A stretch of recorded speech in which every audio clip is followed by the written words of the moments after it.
not a Shopify expert. There are other channels that talk about Shopify where those people have been doing it for a lot longer than I have. I've only been selling on Shopify for a little bit over a year. So I'm just going to be giving you my experience and how I generate sales using free traffic. For me and in my business, Shopify is just another tool that I can use. My website mainly serves two purposes. The first purpose is that it acts as another marketplace. In my business, I sell on a lot of different marketplaces like eBay, like Amazon and Walmart, and all of those are third-party marketplaces, and they all have restrictions on the amount that you can actually collect for the information from a customer. So for example, Amazon doesn't give you the phone number as well as they don't give you the email address of the customer. Versus on Shopify, when I make a sale, the customer gives me a lot more information, and I don't do this currently, but my plan is that when I get that information, you can then go ahead and you can do email marketing, you can do retargeting, and you could just do a lot more advertising as well as engage a lot more with your customers on your own website and your own platform. The second purpose for why I have a website was the initial reason why I actually got a website using Shopify. So the reason is that because it acts as an online portfolio. Creating a Shopify website is relatively easy compared to using WooCommerce or compared to using other softwares or platforms. And I just wanted a platform that I can basically build a website, create an online portfolio, showing the different products, showing my business that I can then show to potential suppliers. If you're familiar with wholesale, whenever you go and you want to apply for a new account, either on the application section, it will give you a space where you can enter your website, or when you're actually communicating with the sales rep or when you're communicating with the company, they will usually ask for a link to your website other than to your Amazon or to your eBay storefront. So now without wasting any more of your time, let's talk about how I actually generate free traffic to my website. So this is an overview of the backend for the analytics section for the Shopify dashboard. It is a really powerful tool. Shopify gives you a lot of analytics that you can use to improve your website, to improve the customer's experience, and overall to convert more customers into sales. So I'm just going to refresh it to year to date just to show you all of the data starting from January 1st, 2020 up until today, which is May 12th, 2020. And as you'll see, I've done just a little under $14,000 in sales, and all of these sales are actually contributed to free traffic. So on the Shopify dashboard, there's a tab called Sales Attributed to Marketing. And what this does is it shows you how many sales you've made relative to how much you've actually spent in ad spend. And as you'll see, year to date, I've made just a little bit under $14,000 in sales, and none of that has been attributed to any ad spend or any marketing. So my sales have mainly been generated from three sources. You have direct, you have search, which is going to be search engines like Google, as well as from social media sources like Facebook, Pinterest, or Instagram.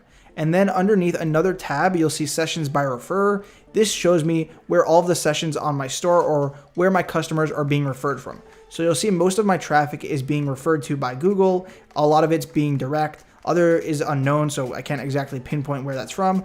Other is from Facebook, different social media sites. We have Pinterest, you have Instagram, as well as other search engines like Yahoo and Bing. So right now, I want to break down each segment of the free traffic and where all of my sales are coming from. The first one that I want to talk about is social media. So for my business, I do have social media pages on Facebook. I have one on Pinterest. I also have an Instagram page for my business. And while I do not have a lot of followers, typically I'll get some people who will be searching Facebook and they'll come across my business page and then they'll be able to click on my website. Or I also I sell on Facebook Marketplace. So I do get a few sales there, and that is a decent source of traffic. And that's all free traffic because in essence, Facebook kind of acts as a search engine where people can actually find my business. The next segment that we're going to be talking about is direct. This is people who I've given a direct link to my website. So for example, on Etsy, you can actually have the link to your website. So people who come to my Etsy store or to my Etsy shop, they're able to then go ahead and click the link to my website, which again is a direct traffic link. Others are just people who live in my local area or suppliers. And typically I actually do sell to some of my suppliers as well as I sell to other businesses. So people who come to me and I give them a direct link to my website, then this is where all that direct traffic is coming from. The last segment, and probably the most interesting segment of where I get my free traffic, is going to be the Google portion. So for my business, it's extremely niche and it's very market specific. What this means is that it's less competitive. So for example, let's say that you are selling restaurant equipment. Now, if you were selling a very specific model to an oven or to a cake maker, and you had these items on your website. So let's say that you had these items on a Shopify website or on a WooCommerce website, and this site was optimized for SEO, meaning that Google was taking this into account. They were picking up these pages and they were ranking them within their system. Now you have a customer who comes along and they search in Google for this specific model, for this oven piece, or for this cake maker piece.